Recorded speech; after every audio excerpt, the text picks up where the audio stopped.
네. 법무부 장관님, 오늘 또 법무부 장관님 예, 할 게 법무부 있습니다. 장관입니다. 네, 우리 형사사법 체계는 오랫동안 기소 편의주의를 채택해왔습니다. 검사가 기소 여부를 좀 마음대로 결정할 수 있다 해도 과언이 아닌데요. 여기에 좀 문제가 상당히 계속 나오고 있습니다.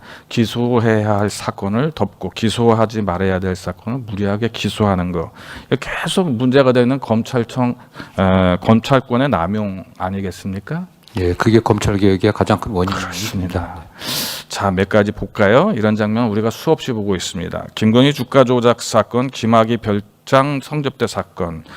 증거가 상당히 많이 나왔는데 검찰이 기소하지 않았죠. 반면 검찰이 마음만 먹으면 무리한 기소 반복된 것도 있습니다. 기소했지만 무죄가 난 사건도 상당수 있습니다. 수사와 기소 속도를 마음대로 조절하는 게 노골적으로 제 식구 감싸기에도 활용을 했습니다. 정치검찰 논란이 끊이지 않았고 권력의 신여라는 이런 불명예스러운 얘기도 이곳에서 시작되는 겁니다. 결국 검찰 권력 스스로가 정치화되고 결국은 내란 수계를 잉태하는 장소가 돼버렸습니다. 장관님, 그래서 본의원이 그 형사소송법 개정안을 발의했습니다. 내용을 좀 아시겠죠? 예, 알고 있습니다. 네, 중요한 거 몇 가지 짚어볼까요? 첫째, 범죄 혐의가 합리적으로 인정되면 반드시 기소하도록 하는 기소 법정주의 도입하자는 겁니다. 그 불기소를 하려면은 검사장 승인하고 승인 받고 구체적 사유를 기재하는 것을 의무화하자는 거고요. 둘째는 기소지연 방지 조항 또 신설하자는 겁니다. 수사 종결 후 90일 이내에 기소 여부를 결정하도록 하고 기한을 넘기면 피해자나 고발인이 법원에 공소제기 결정을 실청할 수 있도록 해야 한다라는 겁니다. 즉 검찰의 기소 독점에 법원의 통제를 좀 어느 정도 가하게 하자라는 것이거든요. 셋째, 공소 취소제도 규정도 좀 마련하자는 겁니다. 공소를 취소하려면 법원의 허가와 명백한 사유를 밝혀야 하지 않겠습니까? 정치적 거래나 사건 은폐를 원천적으로 막기 위한 장치라고 저는 생각을 합니다.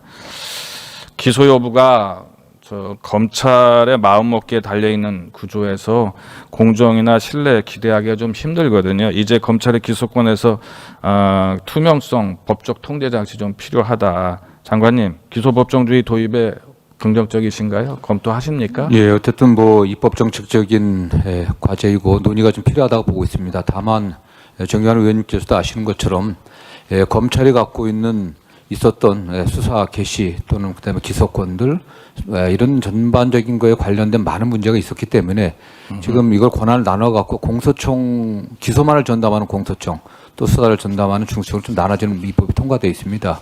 그래서 뭐 내년 10월 2일부터 실질적으로 그 이전에 조직을 정비해 갖고 발효 실질 활동을 하게 되는데요. 저는 그 공소청의 역할과 권한과 관련해 갖고 이렇게 함께 논의해 보면 좋을 것 같습니다. 네. 네, 꼭 차질 없이 진행해 주십시오. 예. 네, 헌법재판소입니다. 지금 아마 사무처장님이 나와 계시는 것 같은데 맞습니까? 어디 계시죠? 예. 사무처장님, 우리 헌법 분명히 말하고 있습니다. 모든 국가 권력은 헌법에 따라 행사되어야 한다이죠. 네. 입법, 행정뿐만 아니라 사법부도 국가 권력으로서 예외일 수는 없다는 게 본 의원의 신념입니다. 그런데 현행 헌법재판소법 제68조 제1항 법원의 재판을 헌법소원 대상에서 제외하고 있습니다. 행정부나 입법부가 헌법을 어기면 헌재가 판단을 하는데요. 사법부의 위헌적 판단이 있다면 이걸 아무도 제어를 할 수 없네요. 국민이 가장 직접적으로 기본권 침해를 받을 수 있는 영역이 바로 재판입니다. 근데 헌법 통제 바깥에 놓여 있습니다. 대법원은 재판소원은 제4심이 된다고 반대 입장이더군요. 그런데 헌재는 사실관계를 다시 판단하는 기관이 아니지 않습니까? 네. 재판의 옳고 그름을 따지는 것이 아닙니다. 헌재는 재판이 헌법에 맞는가를 따지는 거 아닙니까? 따라서 재판소원은 사법 통제가 아니라 헌법 수호 절차를 확실하게 하는 겁니다. 누가 뭐래도 국가의 최고 규범은 헌법이 되어야 합니다. 동의하십니까? 네, 예, 그렇습니다. 헌재의 위헌 결정은 모든 국가기관을 기속해야 합니다.